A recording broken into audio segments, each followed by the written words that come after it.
our generation, and probably most people listening, need to understand that the government is not coming to save us.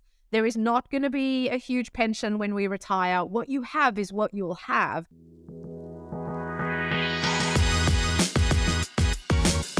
Welcome back to 40-Minute Mentor, the podcast on a mission to raise aspirations and inspire the next generation of category-defining founders. From purpose-led entrepreneurs to Olympic champions, you'll learn firsthand from today's successful leaders on what it takes to be brilliant, all in just 40 minutes. Having looked at mental and emotional well-being in the last 2 episodes of our Wellbeing feature, we're now turning our attention to financial well-being. With the cost of living crisis and new levels of economic uncertainty reached, I'm so pleased that we're able to make this a fundamental part of this series. And we've managed to secure an incredible guest to share her mentorship with us. Today, we're joined by Vivi Friedgut, the founder of Blackbullion, the financial wellbeing platform that equips young people with financial skills for life. Blackbullion is available to over 1 million students across the UK, Ireland, Australia, New Zealand, and South Africa, and that is just the beginning for them. So to find out more, let me welcome today's 40-Minute Mentors to the show. Hi Viv, welcome to the podcast. It's great to have you here. How are things? Good. Thank you very much for having me. It's always exciting to have a good chat. I'm really looking forward to it. And we will do what we always do and get you warmed up with some quick fire questions. So please finish the following sentences after me. Wellbeing means to me... being able to have a good night's sleep. Love that. A misconception people have about me is... that I am younger than I seem. A lot of people seem to think because I'm blessed to look younger than I am that I just fell off the turnip truck. But I've been around the sun a few times, and it's a little bit harder to fool me than people seem to think. Okay. That's very important. And the last time I cried was when? Well, so I was just visiting my family in Australia. I'm here in the UK all by myself. My entire family is in Australia, and I left them 2 days ago, and I'm not going to lie, I was bawling on the aeroplane as we took off out of Sydney International Airport. Oh, I mean, it's such a long way away. I can only imagine how hard it must be to see them and then, and then leave them again. I look after my mental health by... I am really lucky that I've got, because of close family, I think I've got quite good mental health. So I look after my mental health by, I hike a lot. And I travel a lot. I do work from home from all sorts of places, and I'm a huge reader, and I immerse in other people's brains, which tends to keep me grounded. Love that. Thank you very much.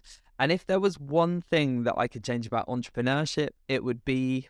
So a little bit controversial. It would be getting people to stop thinking of fundraising as the metric for success. Raising a lot of money is not a success. It is not a success story. Building a fantastic business that is sustainable is the success story. If that could change one thing, it would be that attitude. Great answer, and I'm sure there'll be lots of others nodding along to that one. Amazing. Well, I've heard amazing things about Blackbullion, so I'd love to dig into it a bit more. And I think you had a background in financial services, didn't you? So do you mind telling us a bit about your early career and where the idea for Blackbullion came from? Sure. It's one of my favorite stories to tell these days. So I don't like the word everybody goes, oh, I'm so passionate about what I do. I'm not passionate about what I do. I'm like obsessive about what I do, which I don't think is necessarily healthy. But I was raised very financially savvy. I bought my first stock when I was 15. It was really important to my parents, my mum in particular, because her dad had passed away without signing life insurance papers, and it really threw the family's financial trajectory off. So I've always been like obsessed by the subject matter. But there was no business in that. And so I was in, as you said, financial services. I worked in wealth management, dealing with super high net worth people, sort of ultra high net worth individuals. Loved that. 2008, everything went to hell. And a few years after that, I was like, do you know what? I just can't, as we were saying before, I just can't do transactional anymore. I'm a relationship person. And thought, I'll give this thing a go. And when it fails, I'll move back to Australia and go back into banking. And I failed at failing, which is kind of great, although very unexpected. So that's really where Blackbullion came from. Started very analog. I was on campuses talking to students about budgeting and debt, all very rock and roll. pulled my back out on a train down from Wales, had a job offer at the time from one of the big investment banks, and kind of went, do I go back into banking or keep doing this? Asked a bunch of students and they all said, why can't I just get this on my phone? Which of course is so obvious today. Went back to the universities who'd been paying me to lecture. And I said, if I build this thing, will you pay for it?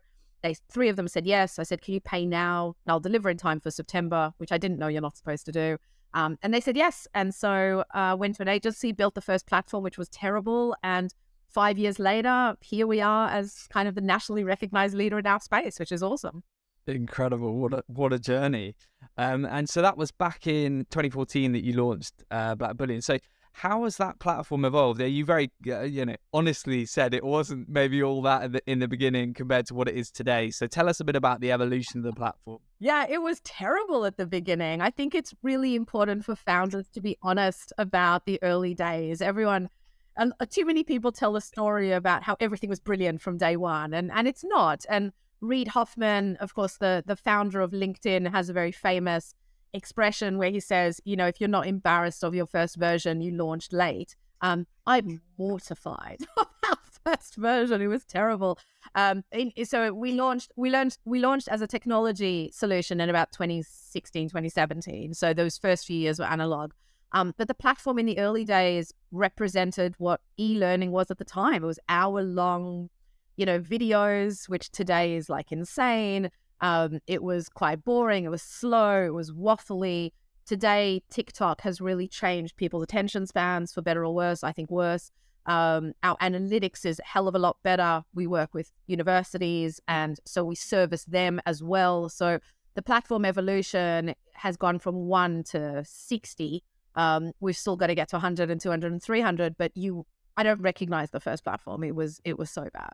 It was the best on the market, but it was flat out terrible. It makes me laugh because I didn't have a website for maybe 2 years because I just wanted to do it all through word of mouth, and I was so worried JBM would fail miserably that I didn't want too many people to know about it.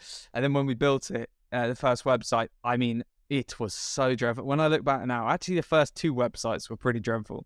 But as you say, I think that's all part of the journey, right? The evolution. Do you mind telling us how a platform works for young people, and if we've got any parents listening or any younger folk listening, who should be looking to join? We've got a very small mission. We want to help all people be better with their money, right? So it's a very small mission.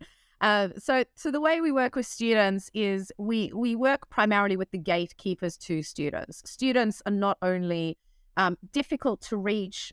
Trying to grab the attention of a young person today is just incredibly difficult. They're pulled in 1,000 different directions, and let's be honest, everything is more interesting than learning about debt and budgeting.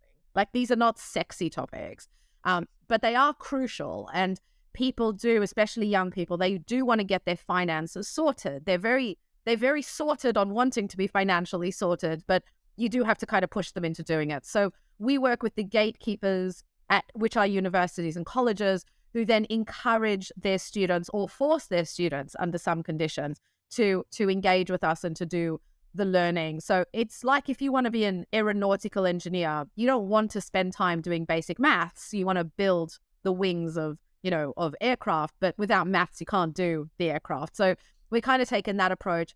Anyone can log into the platform and see a certain amount get a certain amount of value. Only students at client institutions can get all of the value. So blackbullion.com, and just click on register. There's a huge amount of content, but there's also a lot of tools. We're launching our app in a couple of months, which we're super excited about, which will be free for all young people. So if you just learn one thing about your money, then we've kind of started to do our job. God, what I would have done to have this when I was at university or kind of growing up, I think it's something that we'll come on to talk a bit more about that actually, but I think I can just really see a huge need for it, and I'm not surprised it's going so well. You mentioned that you kind of started with the support of some universities, and I know now that that's evolved even more in colleges across all different countries. So I guess I'd be interested in how did you approach building those partnerships, and how can any sort of students that have signed up really benefit? Yeah, look, I think there's only one sector I think is more difficult than education, and that's healthcare. These sectors are very slow. They operate at glacial pace. This is how it's always been done, is something we hear all the time, which, having come from banking, where, I mean, the bank I worked at and other banks would spend hundreds of millions of dollars to get literally a 10-second advantage. And then you've got education, where even if you can show, a huge advantage, will still take them like 12 months to have a first meeting. Like, it's just such a different sector. It's very relationship based. So when you're trying to get in, so to speak, it can take a lot of time and it can be very frustrating. But because it is stodgy, on the other side of it, they never leave. Our clients keep renewing because we keep adding more and more value to them. And that's kind of the upside to the unbelievable downside of how long it takes to get through the door. The best thing really for students, and as you said, so many people I speak with say, I wish I'd had that as a kid. I wish my husband had that. I wish my wife had that, is something I hear a lot. I wish I'd had that as a kid. When we stop hearing that, we'll know we've done our job. And so how can students get the best out of what we do is by engaging with stuff that they're interested in. So if you're interested in investing, if you're interested in how your money has an impact on the planet, which is the biggest impact on the environment, is how you spend your money. If you want to know how to do that better, if you want to know how to be more thoughtful with your money, what are the dangers of, buy now, pay later? What are the advantages of ISAs? Learn one thing. Like, the way I grew up when it comes to money is small changes done all the time is actually how you make huge change. If you save £5 a week and you do it every single week from the time you're 18, it becomes a huge amount of money. If you learn one thing every week, after a year, you've learned a huge amount. So just start. The hardest thing of everything is to just start. And that would be my single piece of advice for, everything in life, but certainly when it comes to money. Absolutely. I think that goes across so many things. It's great advice. Building the muscle, building the habit, and incremental small steps, progress is so much better than, you hear it. It's a bit like with going to the gym and stuff, isn't it? Where you're like, I want to suddenly be, put 2 stone of muscle on and be absolutely shredded. Well, actually that doesn't happen overnight, and you have to just, slowly build the habit of working out and getting in the right behaviors and stuff. So I think that's so true when it comes to financial literacy and many other things. I really find it interesting because from talking to you already, I can tell that, the slow pace of the education industry, it doesn't seem to correlate with the high paced person that you are and the typical entrepreneurial spirit. So I think it also says a lot, I guess, about the passion you have for your mission, and that you're willing to probably just bite your tongue and really take your time with it, because it's so worth it in the end, because the impact is that much greater.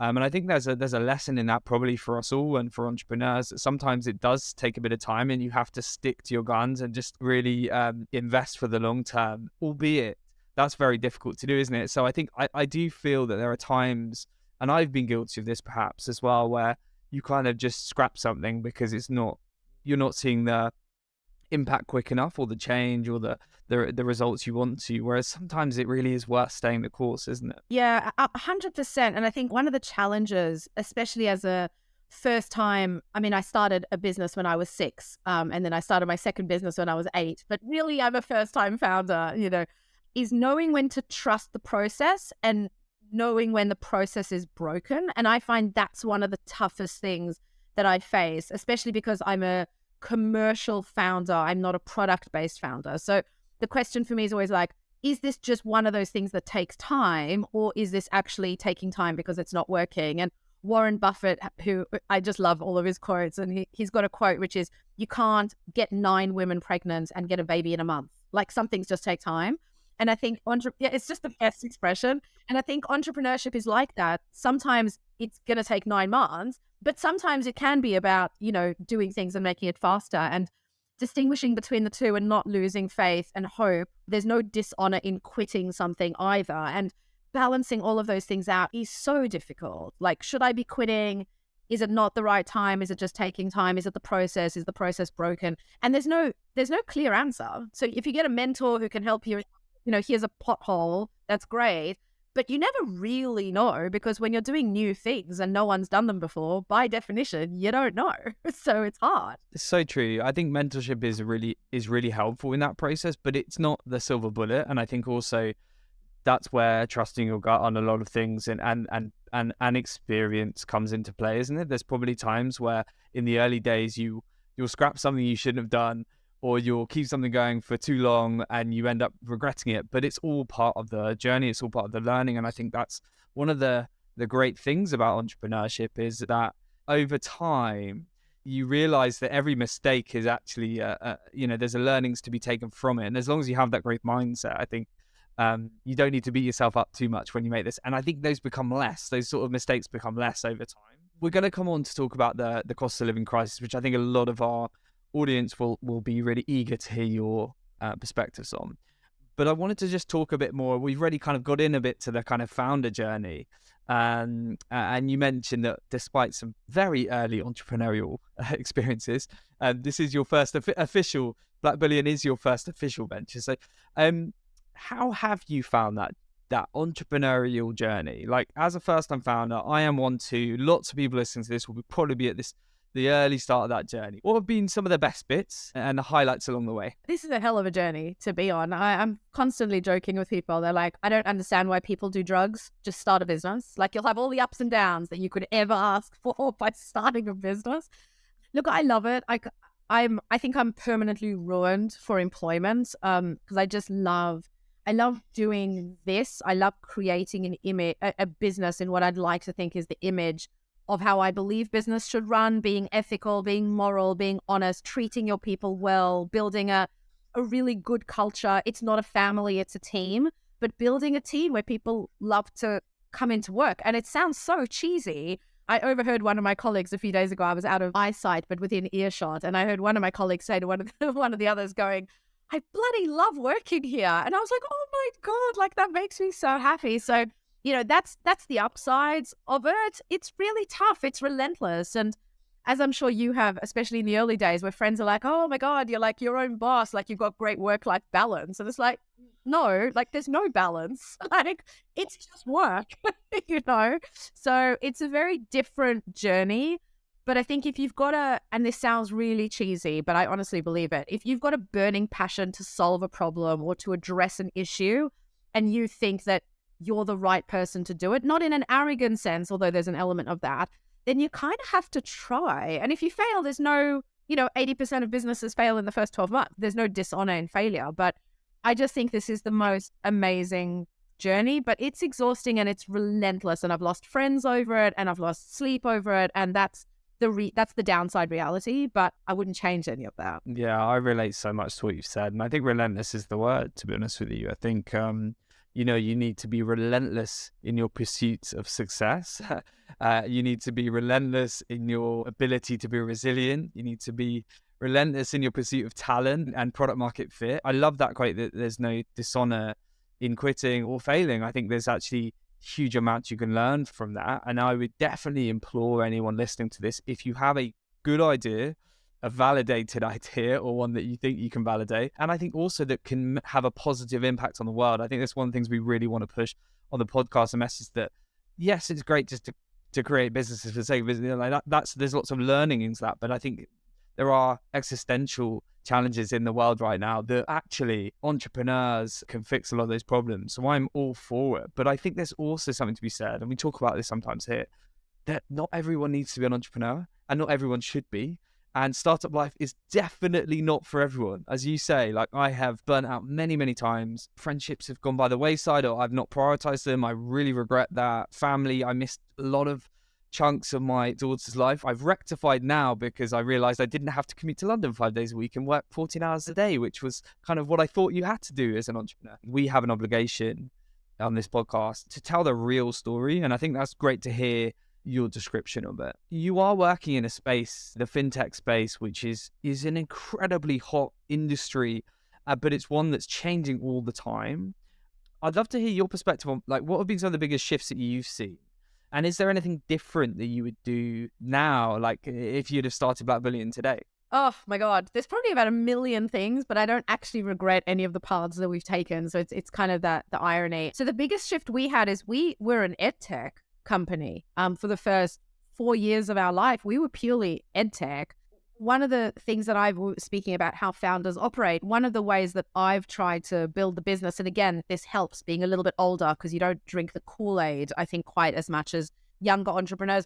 Not to bash on younger entrepreneurs, but you just have more life experience when you're older and you've just seen and done more things. And so you're a little bit more cynical and skeptical. Is we've followed the market trends and then tried to get ahead of them. So we were pure education. We were a learning platform. I've often described it as Netflix meets Wall Street meets Sesame Street. Come in, learn a bunch of stuff, go away, right? Like that was kind of the idea, is to raise people's knowledge. What became really clear relatively early on is that actually this is more of a generation and increasingly more of a culture where people just want to be told what to do, which is a whole philosophical discussion that requires, whiskey. But it's an interesting discovery that actually people don't necessarily want to learn about stuff. They just want to be told, take £5, put it into an ISA, do that every week, right? Now, there's real downsides to that. That's how people get caught in frauds. That's how people get caught in scams. You need a certain amount of knowledge. And so what we decided was to bring how people want to be with what we think is important and meld them. And that inevitably meant going down the fintech path. And so we transitioned from being an ed tech to being a fintech ed tech to being a fintech. And that's very unusual, but it made sense. It made sense for us. And I think the timing is really good for us because fintech kind of 1.0, if you think 5, 6, 7 years ago, was mass market fintech, basically moving money around faster and cheaper. Like there was nothing really innovative about not to bash on the neobanks, but there was nothing innovative. It was just putting a nice interface on something and having it on your phone. What's happening now is that the power of things like open banking and embedded payments and the API kind of explosion has meant that now, instead of going mass market, inch deep, mile wide, I believe that the trends are towards mile deep, inch wide. So servicing a cohort brilliantly and completely instead of mass market servicing everyone with like moving their money around. So for us, it's about, we know students trust us. We've got hundreds of thousands of users. We've got thousands of new users every week. We know them end to end and inside out. And so now we can service them brilliantly by bringing them into the financial sector, which whether they like it or not is going to dominate their lives forever. So that's kind of it's not even one shift, right? It's an entire like transition period. That's really what we've done. No, that's really interesting. And the industry as a whole, I guess, has made some positive strides in terms of lowering the barriers for entry for women and talent from underrepresented backgrounds. But when I look around, there is still so much work to be done. What have been the biggest hurdles for you as a woman, as a founder in fintech? Yeah, look, it's become a cliche to say that funding is a lot more difficult to come across as a woman. I had this argument with somebody in Australia who was trying to explain to me why it was all in my head, what I like to think of as kind of like funding gaslighting. And it's like, women get 2 cents in every dollar. Like, there's nothing to argue here. But I'm also not a female founder who spends a lot of time talking about this, because I think ultimately this is a kind of be the change you want to see in the world type of situation. I don't have time to get down in the muck about why and how it's unfair. I just don't have time for that. Maybe I'll deal with that later, but right now it's not my thing. The advantage that I found being a female founder is the ability to attract the kind of talent that other people can only dream about. So half of our engineering team is women. Half. 3/4 of our senior team is women. And partly when I've asked people like why, they're like, because there's no female founded fintech, but very few female founded fintech businesses, and I wanted to work for a woman. And I'm like, ooh, you're going to be in for a shock with me. There's people want to work at companies that they want to work at. It's not just founders want to create companies. People want to work at companies that are meaningful to them and mission driven. And for, female engineers and female PMs and female UX people, working for a woman is something that is attractive to them as well. So my pool of talent that I can dip into is twice as big because there's women who want to work for a female founder, which is amazing. So our, diversity hire in the early days was a white guy. It's a completely different challenge. But look, it's not easy, and being a woman is harder. And I say this a lot when I address young entrepreneurs. It is harder being a female founder. That is simply the reality of the game. If it's going to bother you on a day-to-day basis, don't do it, because it's just not worth the hassle. If you do it, there's huge opportunities that you have that other people don't have. So lean into what makes you happy. And if this is going to make you miserable, then don't. Great advice. Thanks, Viv. I want to switch gears a little bit to come on to talk a bit about the cost of living crisis and financial wellbeing. as a whole. We all have kind of felt the impact of the shift in the economic climate, and cost of living has gone up dramatically. What tangible day-to-day advice do you have for our listeners who are trying to budget and just make it through this really difficult economic time? Yeah, this is a really tough time, and it's particularly tough for students who are getting really no financial support at all.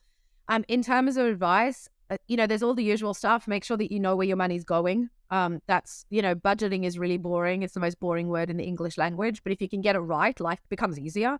In terms of students, my biggest piece of advice is see what money you can make and get, not just what money you can cut. There is a floor to how much you can cut out of your life, but there's no ceiling to how much you can make. So budgeting is great, but growing your income today is so easy. You've got Etsy, you've got Roblox, you've got gig economy, you've got consulting, you've got freelancing. I mean, there's no end now. You don't have to build a unicorn business. If you make an extra 500 quid a week or 200 quid a week, it can make all the difference in your life.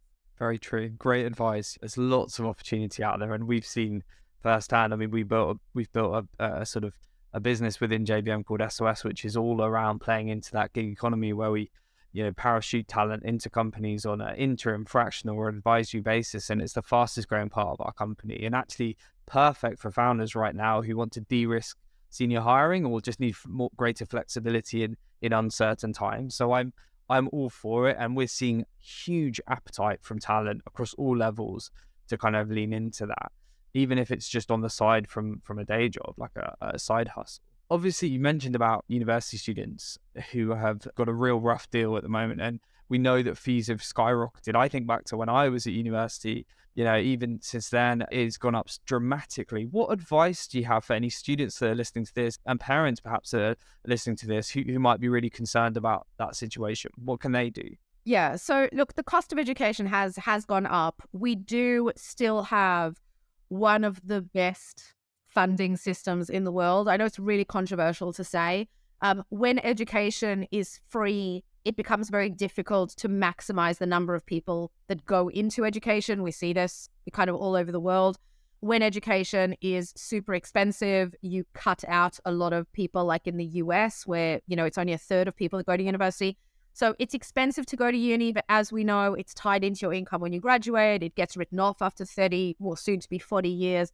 It's 9% over a certain amount of money. So it really is not the worst system in the world. My advice is really understand how the system works and then decide whether it's going to add sufficient value in terms of your career prospects, your networking prospects, your everything else prospects. If the answer is no, don't go to university. But if the answer is yes, then really understand the system, get as much money together as you can through scholarships, bursaries. If your family is able to help you, get jobs during the summer, and then have the best possible experience, get the best possible marks, and then get the best, I don't want to say best possible job because it's not always about money, but get the job that you want that's going to give you joy and make your life what it is.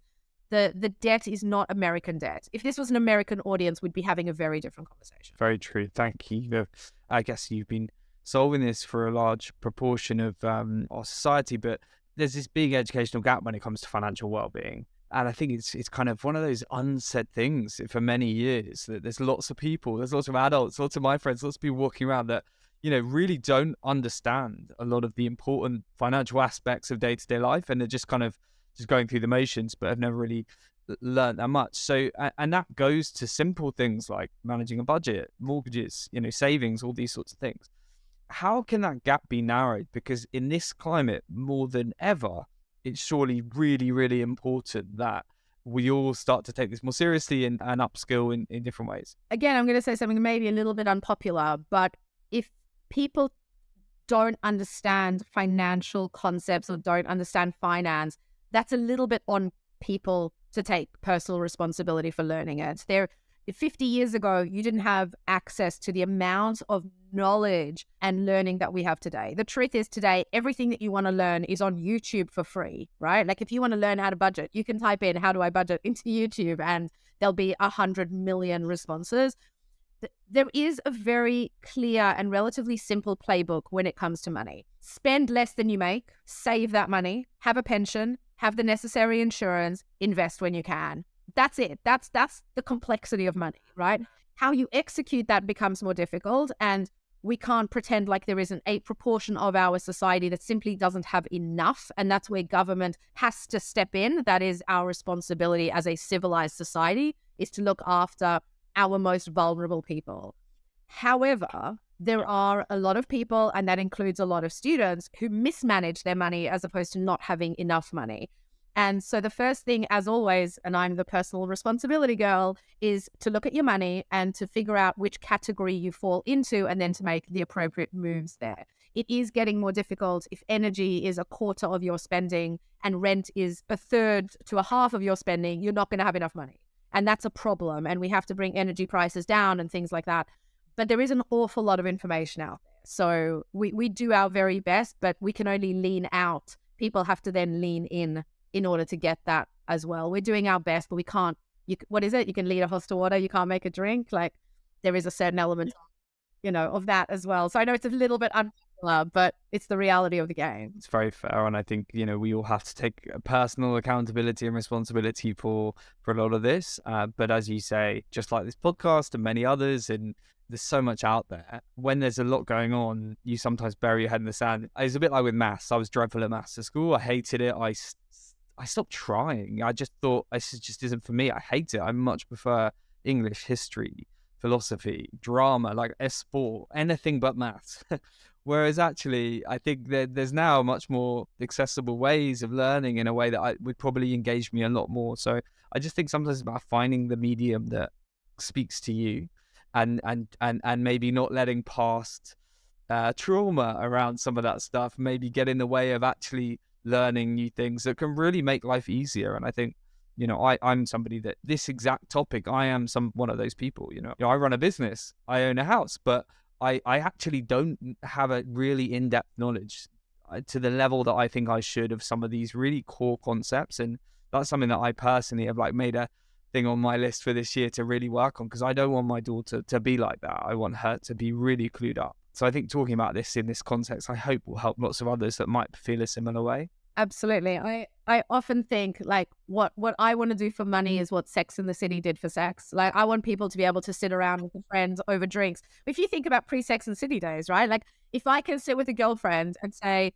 oh my God, I am in, I don't know what to do with my credit card, and to be able to have that conversation, then at least we start to demystify, we start to de-scarify, if you'll forgive me for my made up words, these things around money. So I'm not blaming people, obviously, who don't have enough or who don't know the questions.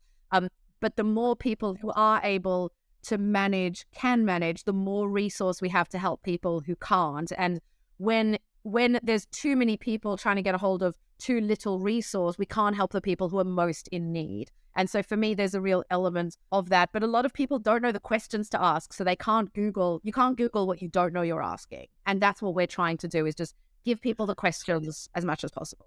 No, that's great advice. And if there's one challenge to give everyone listening to this today, is to get out there and seek those answers and just talk to, I do this with my brother-in-law, who's spent his whole career in finance. So I just ask him, and I'm not ashamed. A lot of those questions are probably feel pretty stupid and simple, but to me, I don't know the answers. He does, and actually, it's quite fun having a beer and coffee, just chewing the fat about stuff and learning. So maybe that's the challenge to everyone listening: is there's something you've always wanted to know but haven't when it comes to financial literacy? Go find somebody that I'm sure will be happy to help. Education's one part of this coin, but confidence is another. So how do we instill more confidence, particularly in children and younger people, to learn about their finances and learn more about investments and things that will ultimately set them up for success in the future? Confidence is actually everything, like it is with so many other things. So as I said at the beginning, I was really lucky. I started these conversations when I was a kid. I actually wrote a book. My first book, I've written a couple, but my first book I wrote in 2014 or 2013 or something, which is 52 Weeks to Financial Literacy for Kids. The idea is that everything in life actually can be tied back to some sort of money. So when you're going supermarket shopping with your kid, give them the shopping list and give them, it used to be easier, give them a £20 note, but give them a shopping list, give them a £20 note and tell them they can keep whatever change, for example. And this is how my parents used to do it. And then you start looking at the shelves and it's like, well, do we want Heinz baked beans, or can we go for the home brand and rather get the extra pound saving? And kids don't realize that money doesn't grow on trees, and that toilet paper costs money and that leaving electricity on. So my parents used to give us the electricity bill and kind of be like, what can we do to reduce this? Stupid little things, but they're not so stupid later on. So parents and guardians obviously have, all of this time with kids doing things like going supermarket shopping and talking at the dinner table and things like that. But as you said about your brother-in-law, just asking the questions, just getting that conversation going, it is amazing how stupid you feel asking a question that actually very few people know. Nobody knew what inflation was until about 6 months ago when it started to skyrocket. So having these conversations, especially with kids, a Cambridge study has shown that children set their financial mindset at about the age of 7. I think that's kind of early because we know that people are learning throughout their life. But getting kids to understand that money doesn't grow on trees, you can't have everything you want, already puts them ahead of most other kids in terms of understanding. So it's just keeping it an open conversation, not making it something that's like hidden behind closed doors. Like I never knew what my parents earned, but I knew everything else because it was dinner conversation and just demystifying it and de-scarifying it, Yeah, no, it's great advice. It's great advice. Thank you. I mean, one thing we want to do is leave our audience with some tangible things to take away from this. And I think we've already got tons. Is there any other bits of advice or takeaways that we can share that can come when it comes to actually like helping anyone listening to this with their financial well-being? So there's only 2 things actually that all money boils down to. The first is not running out of money before you run out of month. So getting from paycheck to paycheck. And the other is not running out of money before you run out of life. So making sure that you have enough money so that when you die, hopefully not for another 100 years, you've still got £5 in the bank account. And if you can get both of those things right, you've done 80% of your money work. Like it really is, I don't want to say that simple, but it really is that simple. So how do you make sure that you budget from paycheck to paycheck and have enough left over that you can make sure you've got enough money to live on? Our generation, and probably most people listening, need to understand that the government is not coming to save us. There is not going to be a huge pension when we retire. What you have is what you'll have. And so being able to focus on those things and protecting it underneath with insurance, if that's all you take away from this podcast, I've done like a year's worth of work. So it really kind of is that simple. No, I really appreciate it, Viv, and I'm sure lots of our listeners will too. We're almost at close, sadly, because I've really enjoyed this conversation. But I do want to talk quickly about fundraising because it's a topic of conversation a lot of the time, particularly for early stage founders. And I know you've raised £2.5 million at the end of last year to help take Blackbullion to the next level. So tell us a bit about the plans for the future and your learnings from the fundraising journey that you can pass on to anyone else that might be going through that process right now. Yeah, so I hate fundraising. I know I'm supposed to not say that, but I really hate the process. This is when being a woman really does come into play and being a category creator really comes into play. Yes, we finally raised our round. It was an 11-month fundraise. I had 78 rejections. There is nothing fun about fundraising. That said, there is a certain amount of fundraising that you have to do when the opportunity cost is such that if you don't raise the money, you can't grow at the speed that you want to. So that's kind of my biggest learnings from it. The plans for the future are we will likely open a Series A in January in order to accelerate the next stage of our business. Our objectives are very, very, very aggressive. This is the right time. We're the right company, we're the right team to do what we're doing, and the opportunity cost of not doing it is simply too high. So the goal is to make Blackbullion the financial space for young people, and to do that we need more staff and we need more capacity, and inevitably that's going to require a Series A raise. We've raised remarkably little money over the 5 years of our existence. We're revenue driven. I love that. Okay, great to hear. Well, very exciting times ahead. We're really excited for you and the Blackbullion team. I'm sure you're going to absolutely smash it, and I'm excited to see what you're going to achieve. We're sadly at a close. We've got 3 final wrap-up questions. First one is, in one sentence, what do you think the future holds for Blackbullion? Massive global success, changing the world and making everyone better off, making ourselves redundant. Love it. And if you could be mentored by one person, dead or alive, who would it be and why? Oh my God. Super controversial because I'm not actually a huge fan of his, but I think there's a lot to learn from Jeff Bezos and Elon Musk. So I would take those two small characters. Yeah. I'm not huge fans, but I also would love to interview them as well, because I think this, you can't deny their genius. What's the best piece of advice that you've ever received? So a little bit crude. My first ever boss was a sales guy called John, who's now living in Malaysia, and he said to me, "Don't be afraid of anyone, because everyone gets up in the morning and does a number two." Sorry to be crude, and it's really set the tone for me. When I meet people, I am not really that intimidated by anyone, because 20 years ago I got that piece of advice. So people are just people. You belong in every room you walk into. Put your shoulders back, be tall, stand proud, ask for what you want, always be respectful. But if you don't ask, you don't get. And remember that nobody has it sorted out. Everyone's just faking it through life. So put your shoulders back and go for what you want, because you'll regret it if you don't. Viv, what a place to end it. Love that. With that image in mind. Genuinely, fantastic words of mentorship. Brilliant place to draw our conversation to a close. Thank you for being a 40-minute mentor. Thank you for all you're doing to help, a really important chunk of society become more financially literate. I'm sure we're going to be hearing lots more about Blackbullion in the years ahead. So thank you very much for taking the time. Well, thank you so much for having me, James. It's been an absolute blast.